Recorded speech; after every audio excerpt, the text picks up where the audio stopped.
It's never a dull day when Sean Greene from the Dallas Zoo pays us a visit. Welcome back, Sean. It's great to be back. How you doing, Sybil? I'm good. Tell us who we brought today. Well, this is pretty exciting. I don't know where to turn. This is, let me stand over here a little bit next to Alyssa. This is pretty, right in front of the camera. Good job. This is a sloth. This is actually a two-toed sloth. And this is a real special animal because we don't have any more but Lola at the zoo. This is the only one we have that you can see. This is part of our Animal Adventures program. And she really is a magnificent animal. Look at those teeth on that as well. Have you seen a sloth before? Fangs. Yeah, no, but she's got two on top and two on the bottom. It's a green bean for you. Oh, I'm going to get to feed her. So the two-toed sloth is pretty unique because this is found in Central America. You can see them in places like Costa Rica. There's also a three-toed sloth as well, but this is the two-toed sloth. She's about 20 pounds. I'm going to let you come over here and just feed a green bean real quick. Okay. Look at that mouth. Look at those teeth. Yeah, just don't put your fingers in there. There you go, pretty girl. Look how amazing it is. That wet nose, that's a good sign right there. But this is an animal that is considered the slowest mammal on Earth. Of course, yeah. And they literally come down, they come down to go to the bathroom once a week out of the trees. Other than that, they're up in the trees the entire time. They can hang upside down. The blood doesn't rush to their head. No. I've heard. I've been told yeah. I would do it too if I had the option. They have like a pre-gastric process for digesting because they're so slow. Their metabolism, the food that they eat ferments in their belly a little bit. So you know, for us that wouldn't feel too good. For these guys, they do just well. But this is an amazing animal. This is one of the animals that you can see through our programs at the zoo, and of course we have lots of different things. And this weekend, Sybil, we have a real exciting opportunity. We're doing our discount days presented by Metro PCS. Everybody from Friday, Saturday, Sunday can get in for $5. Excellent. Yeah, so you can take your kids and you can see the new Ocelot. Absolutely. Tell me about her. The Ocelot is one of those animals that we haven't bred before in a long time. We've been involved in conservation programs with this animal for a long time. Remember, this is the native Texas species, folks. This is an animal that is down in South Texas, but they're trying to do census counts to find out how many of these animals are here.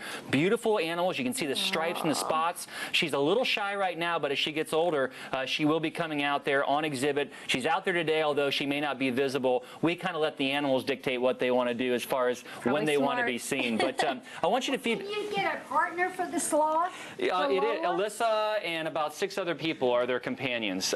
Why don't? But then we won't have any little sloth. Well, oh, you're talking about that companionship. Oh, okay. Yes. Good point. Let's make a note on that, okay? Companion for the sloth.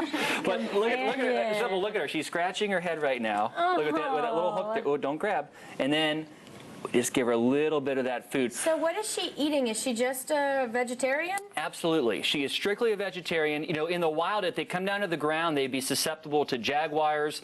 They'd be susceptible to, up in the trees, to large eagles and so forth. So the camouflage, they actually are so slow, people say they grow algae in their fur. That's not really true, but they do get a green tinge of algae in their fur, and that actually helps them camouflage. So when they're laying up in the tree like this, they're not seen. And of course, look at her color. She blends right into the bark. Nocturnal animals that you can see this weekend at the zoo. Of course, I should probably tell you, it's not only $5 admission this weekend, and we're going to have really good weather, the 16th, 17th, and 18th, but the first 500 kids that come into the zoo are going to get a free a free carousel or a mini train pass that they can use to go out there and enjoy those activities. Fun. We're also going to open at 8 o'clock instead of 9 o'clock, so beat the heat, come an hour early, and we'll have a lot of fun things. Yes, get there early. Now, is her hair, does she shed a lot? Yes, she did. Actually, I don't want to pull it too much. See that? Look at that. Oh, yeah.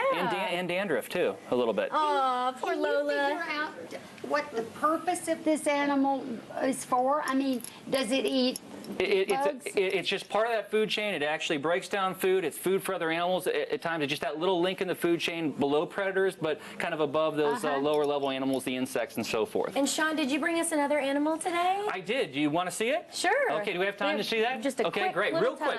The only reason I want to bring this out is because you rarely see this. This was found in Grand Prairie. Come on out, Angela, real quick. This is, and Sybil, you need to watch out before you get grabbed. Okay. There you go. Okay, perfect. This is a Leucistic Possum, folks. You never see these hardly. This is the first one I've ever seen. Look at the coloration. It's not an albino. It's not an albino? Albinos would have pink eyes. That one is called leucistic. It's got the dark eyes. Think about it as albino and then a white tiger. A white tiger has still has the black stripes, still has the blue eyes. This animal has that leucistic phase. Someone found it in Grand Prairie, Texas. Called the zoo. We've raised it ever since, and we're using it in our education programs. More teeth than any land mammal in the United States, 52 teeth. Wow. So if you want to go to the Dallas Zoo, you can see Dakota, the opossum, you can see Lola, the sloth, Yep. or you can see Lindy, the new baby ocelot. Yeah. And don't forget, $5 admission Friday through Sunday. So for more details, just go to dthebroadcast.tv, click on today's links. Thank you, Sean, for Thank you, coming up Sybil. here with Appreciate us it. today. Thank you, ladies, and we'll see you little fuzzy critters later on this weekend. We're learning all about a celebration up next. Plan to honor